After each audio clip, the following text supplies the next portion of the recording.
사도신경으로 신앙 고백 드림으로 새벽 예배 시작합니다. 전능하사 천지를 만드신 하나님 아버지를 내가 믿사오며 그 외아들 우리 주 예수 그리스도를 믿사오니 이는 성령으로 잉태하사 동정녀 마리아에게 나시고 본디오 빌라도에게 고난을 받으사 십자가에 못 박혀 죽으시고 장사한 지 사흘 만에 죽은 자 가운데서 다시 살아나시며 하늘에 오르사 전능하신 하나님 우편에 앉아 계시다가 저리로서 산자와 죽은 자를 심판하러 오시리라. 성령을 믿사오며 거룩한 공회와 성도가 서로 교통하는 것과 죄를 사하여 주시는 것과 몸이 다시 사는 것과 영원히 사는 것을 믿사옵나이다. 아멘.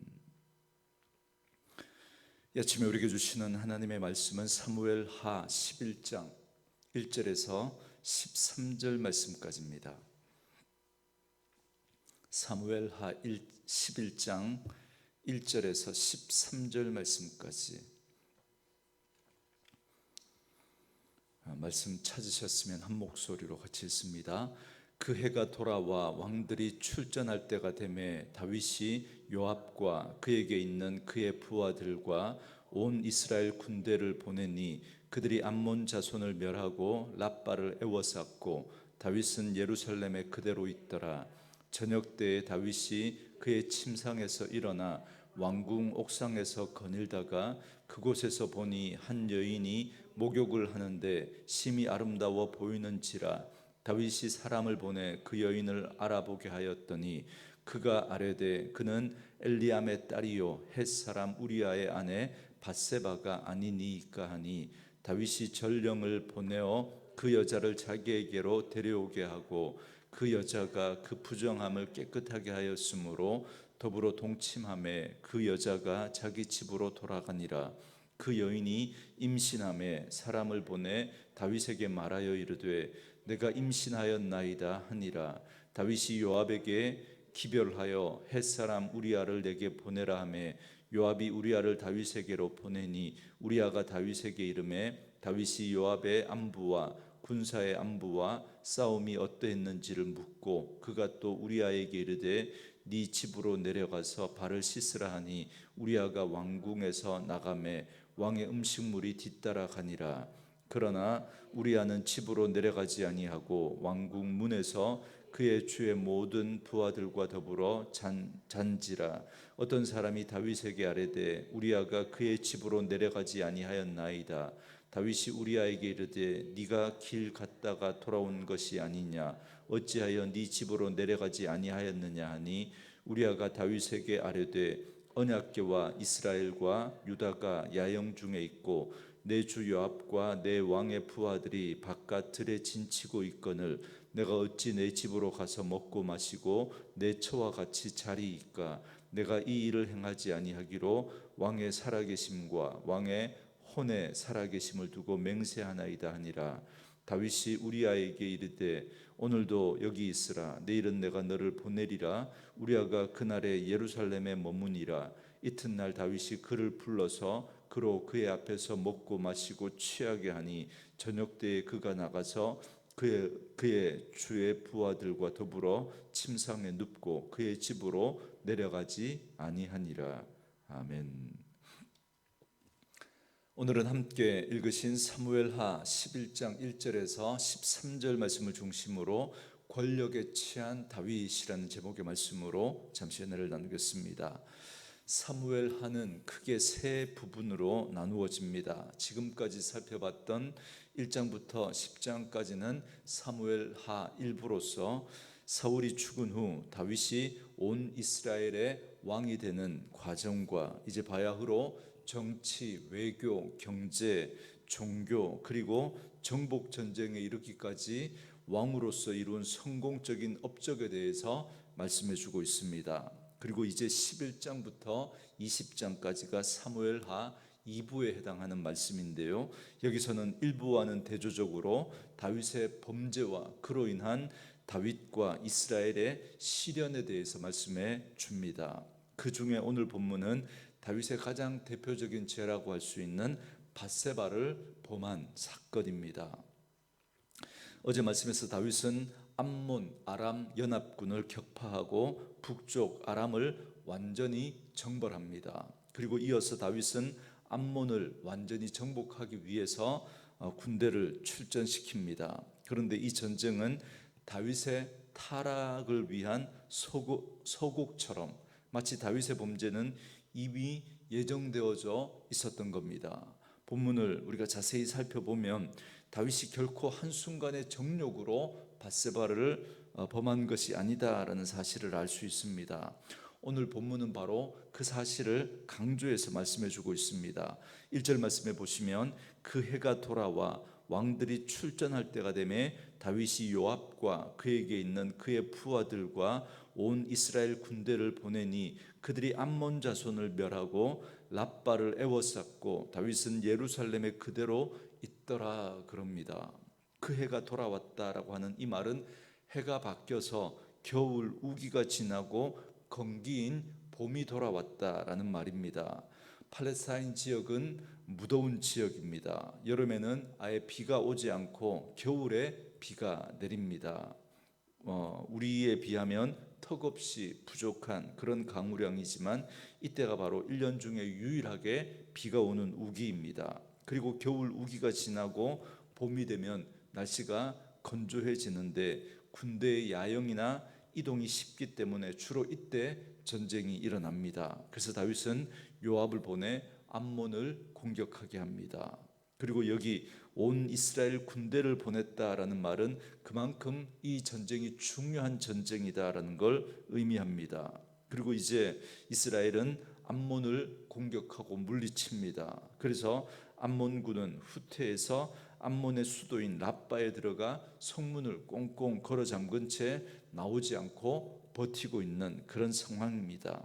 이에 요압은 랍바를 포위하고 있었고 다윗은 예루살렘에 남아있는 그런 상황입니다. 그런데 성경 원문이나 영어 성경이나 세번역 성경을 보면 다윗이 예루살렘에 남아 있었다라고 하는 이 문장은 그러나라고 하는 접속사로 구분되어서 알려주고 있습니다. 그러니까 1절 말씀은 이스라엘이 암몬을 무찌르고 암몬의 수도 랍바를 애워쌌다. 그러나 다윗은 예루살렘에 그대로 있었다. 이런 말이 됩니다. 그러니까 다윗이 이 전쟁에 출전하지 않고 예루살렘에 남아 있었다라고 하는 사실을 지금 성경은 특별히 강조해서 말하고 있습니다. 그렇다면 왜 다윗은 이때 전쟁에 나가지 않았겠습니까? 여러 가지 이유가 있었겠지만 다윗이 그동안 계속된 그 전쟁의 승리와 영광에 취해서 긴장을 늦추고 있었던 거죠. 긴장이 풀린 상태였던 겁니다. 그러다 보니까 다윗은 어느새 하나님이 승리를 주신다는 그 사실을 잊어버리고 이스라엘 군대의 힘을 더 믿고 의지하고 있었던 그런 다윗의 모습을 보게 됩니다. 게다가 전쟁이 한창인 가운데 다윗은 지금 뭘 하고 있습니까? 2절에 보니까 저녁 때 다윗이 그의 침상에서 일어나 왕궁 옥상에서 거닐다가 그곳에서 보니 한 여인이 목욕을 하는데 심히 아름다워 보이는지라 그럽니다. 저녁 때 다윗이 그 침상에서 일어났다 그럽니다. 지금 나라가 전쟁을 하고 있는 그 중대한 순간에 한가로이 낮잠을 자고 저녁에 시원한 바람이 불 때 일어났다라는 겁니다. 그리고 사실 팔레스타인 지역은 굉장히 한낮에는 무덥기 때문에 그때는 활동을 하지 않습니다. 그래서 대부분의 사람들이 그 시간에 낮잠을 자는 게 여러분 일상입니다. 그러나 여러분 이 저녁 때가 되어서야 일어났다라고 하는 건 이건 비정상적입니다. 낮잠은 그 더울 때 잠깐 그렇게 자는 거지 저녁 때까지 자는 건 아닙니다. 게다가 지금은 전쟁 중이지 않습니까? 전쟁 중에 이렇게 저녁이 되기까지 오래 잠을 잤던 그런 왕은 없습니다.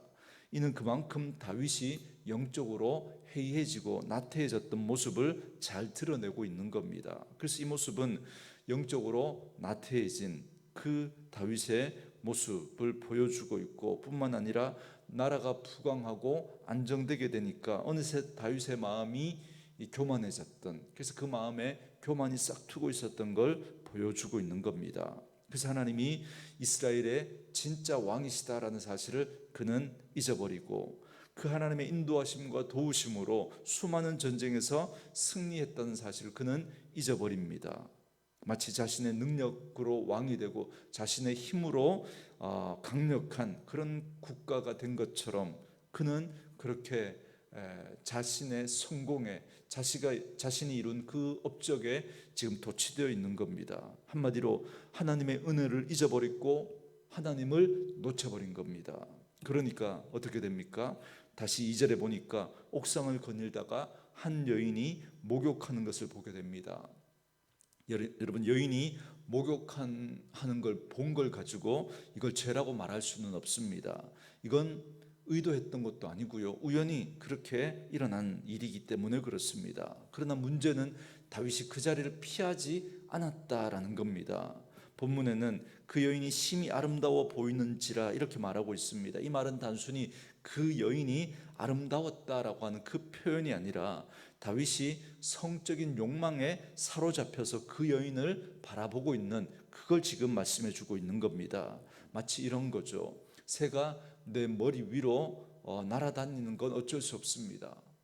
그건 우리가 어떻게 할 수 있는 도리가 아닌 거죠. 그러나 적어도 그 새가 내 머리 위에 둥지를 틀고 있도록 그렇게 내버려 두면 안 되는 것이죠.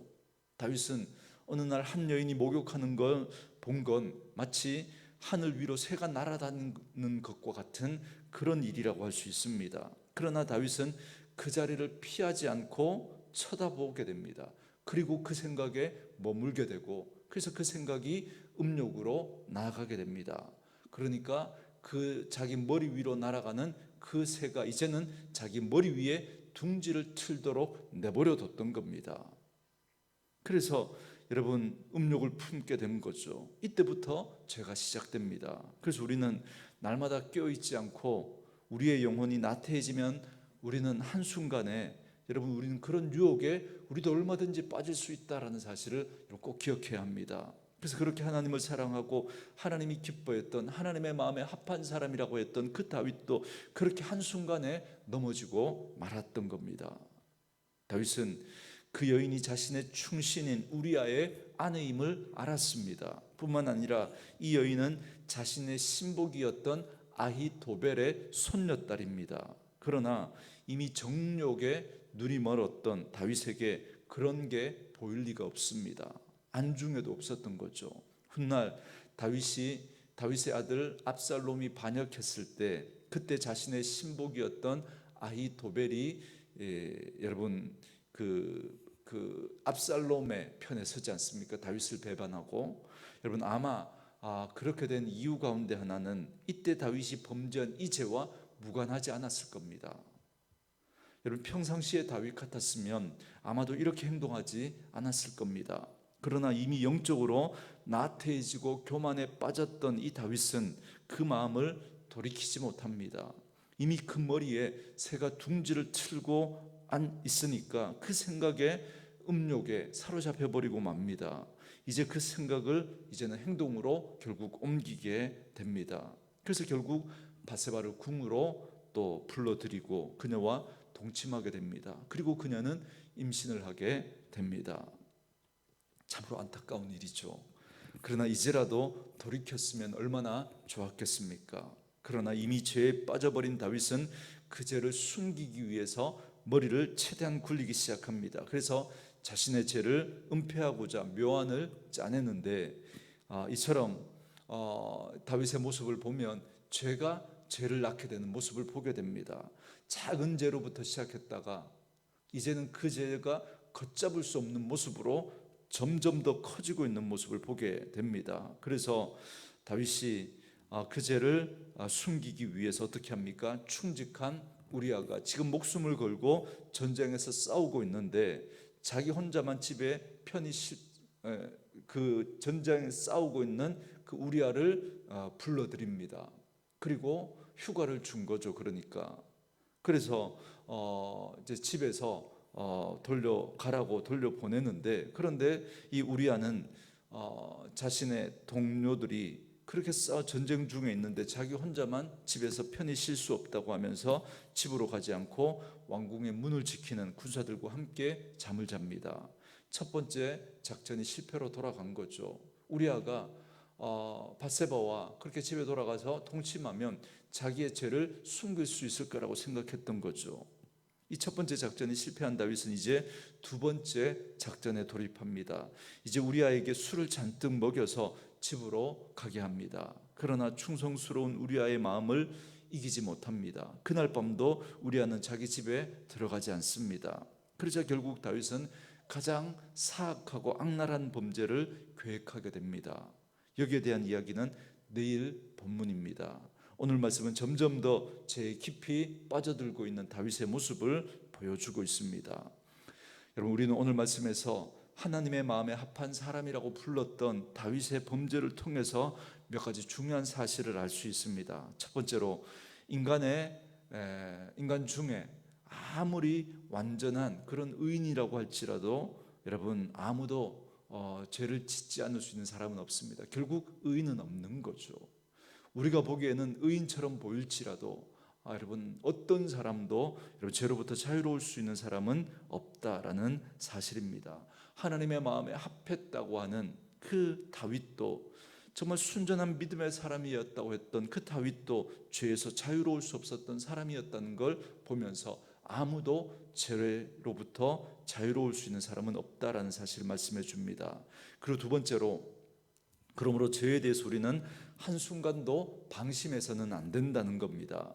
우리는 시험에 들지 않게 늘 깨어 기도해야 한다라고 하는 이 말씀처럼 늘 영적으로 깨어서 죄를 경계해야 합니다. 그렇지 않으면 한순간에 우리도 넘어질 수 있기 때문에 그렇습니다.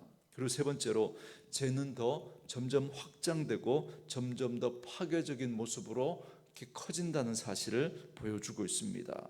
죄는 작은 것에서부터 시작해서 눈덩이처럼 금세 풀어납니다. 그래서 성경은 죄는, 악은 그 모양이라도 버리라고 그렇게 말씀하시지 않습니까? 이처럼 죄는 더 큰 죄를 낳게 됩니다. 죄를 감추고 합리화하고자 하면 할수록 그 죄는 점점 더 큰 죄를 낳게 되는 겁니다. 그렇기 때문에 결국 이 죄의 악한 고리를 끊어버릴 수 있는 방법은 오직 회개밖에 없다라는 사실을 꼭 기억하셔야 합니다. 여러분, 아무리 그럴듯한 방법이라고 할지라도 결코 그 죄를 숨길 수는 없습니다. 혹 사람은 죄를 속일 수 있을지 모르겠지만 그러나 하나님은 속일 수 없습니다. 그래서 결국 우리가 마지막 하나님 앞에 섰을 때 그 모든 죄가 다 드러나게 될 겁니다. 그래서 죄의 문제를 해결할 수 있는 길은 여러분, 회개밖에 없습니다. 그게 가장 빠른 길이고 그게 여러분, 우리가 하나님 앞에서 회복할 수 있는 길입니다. 그러므로 회개는 빠르면 빠를수록 좋습니다. 혹시 우리 마음속에 죄에 대한 그런 욕망이 일어나거나 어느새 나도 모르게 하나님을 잊어버리고 교만이 싹트거나 나태해진 그런 우리의 모습을 여러분 발견하게 된다면 여러분 즉시 회개하셔야 됩니다. 그런데도 자꾸만 자기를 합리화하고 자기 죄를 또 다른 사람들에게 전가하고 또 다른 사람들을 정죄하는 그런 모습들이 있다면 여러분, 이건 정말 위험한 사인입니다. 여러분, 죄는 우리를 영적으로 무감각하게 만들어버립니다. 다윗도 정말 그런 죄에 빠지기 시작하니까 영적으로 무감각한 상태가 되어서 나중에 나단 선지자가 자신을 가리켜서 비유로 그 이야기를 하는데도 다윗이 깨닫지 못하고 노발대발하지 않습니까? 그런 나쁜 인간이 어딨냐고, 내가 요절을 내겠다고 하면서 자신을 향한 이야기인데도 깨닫지를 못하는 겁니다. 여러분, 결국 그 죄는 죄를 낳게 되고 결국 그 죄는 돌이킬 수 없는 그런 결과를 초래하게 된다라는 사실을 꼭 기억하셔야 합니다. 사실 오늘 다윗의 이런 모습은 그렇게 특별하지 않습니다. 언제나 은혜 안에 산다고 말하는 우리에게도 매일 일어날 수 있는 일이기 때문에 그렇습니다. 특별히 4절에 보시면 다윗이 밧세바를 통해서 죄를 짓기 위해 먼저 정결례를 치르게 한 모습을 한번 보십시오. 다윗은 사실 그 죄를 범하는 그 현장에서조차 하나님을 의식하고 있었던 겁니다. 그러니까 하나님의 율법을 지키면서도 동시에 또 한편으로는 죄를 지금 짓고 있습니다. 죄를 공모하고 있는 거예요. 늘 말씀드리죠. 우리는 하나님의 사람으로서 지금 그 죄를 짓고 있는 겁니다. 여러분, 우리가 어떻게 완전히 하나님을 잊어버리고 여러분 그렇게 살아갈 수 있겠습니까? 그래서 늘 하나님을 의식하면서도 또 한편으로는 우리가 우리 스스로 주인 되어서 내 생각과 내 욕심에 사로잡혀서 우리는 살아가게 됩니다.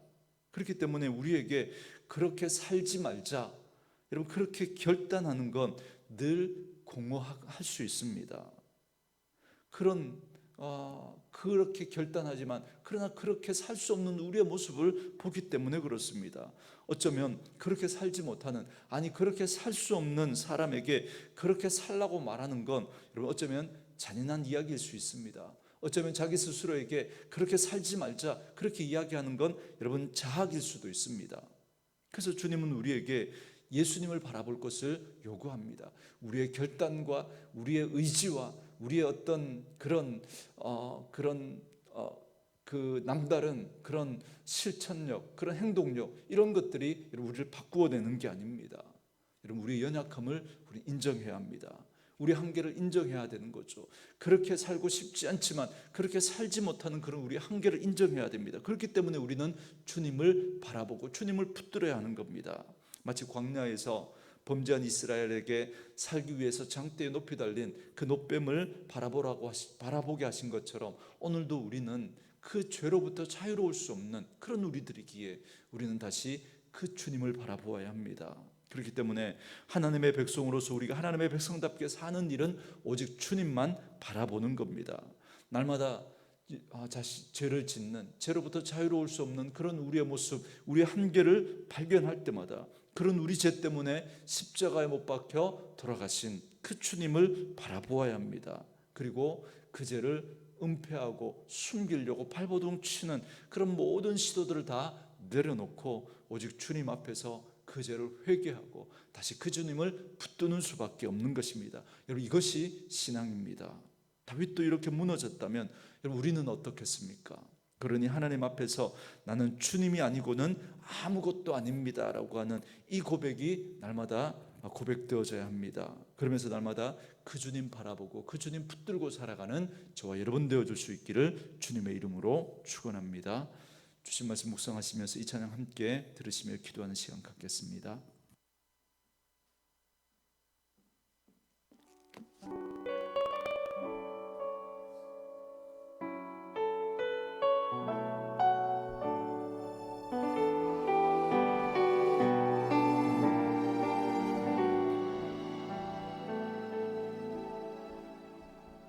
나는 아무것도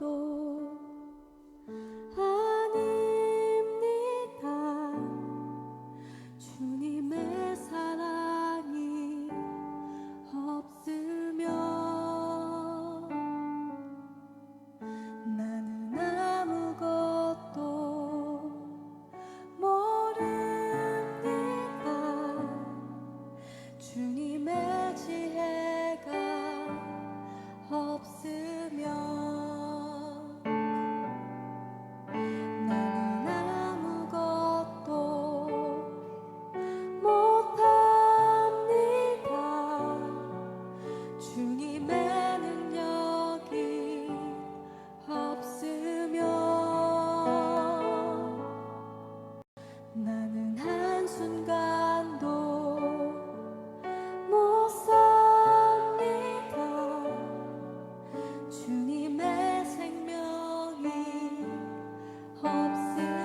오직 한 분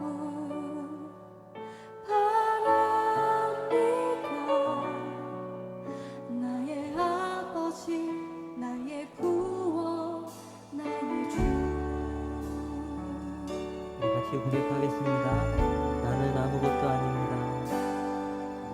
나는 아무것도 아닙니다. 주님의 사랑이 없으면 나는 아무것도 모릅니다. 주님의 지혜가 없으면 나는 아무것도 못합니다. 나는 아무것도 못합니다. 주님의 능력이 없으면 나는 한순간도 못 삽니다. 주님의 능력이 없으면 이제 내가 사는 것 아니요. 이제 내가 사는 것 아니요. 그리스도 내 안에 사시니 오직 그의 생명이 나의 생명, 나의 모든 날들도 주의 이제 내가 사는 것 아니요. 이제 내가 사는 것 아니요.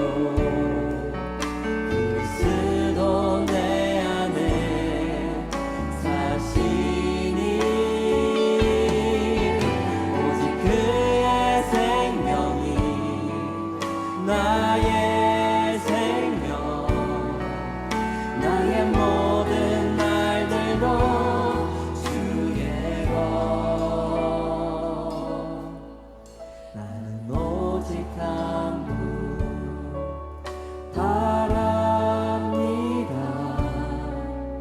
나의 아버지, 나의 구원, 나의 주.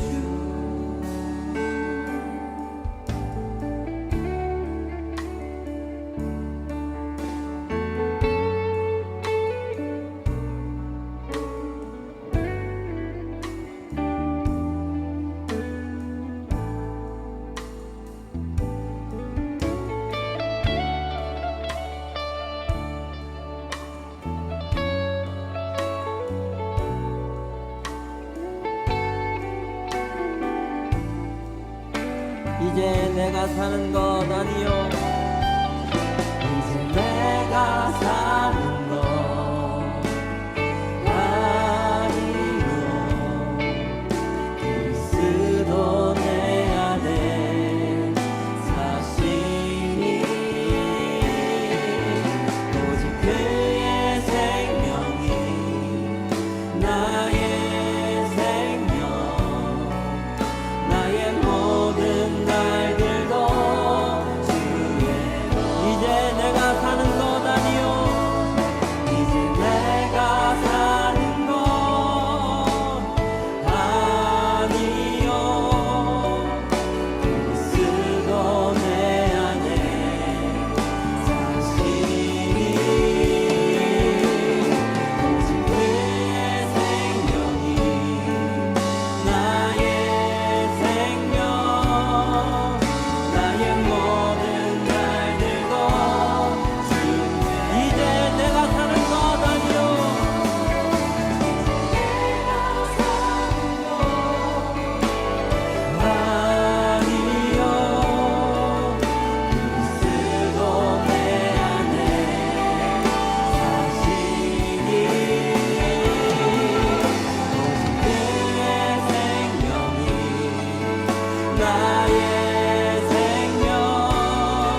오직 한 분, 나는 오직 한 분 바랍니다. 나의 아버지, 나의 구원, 나의 주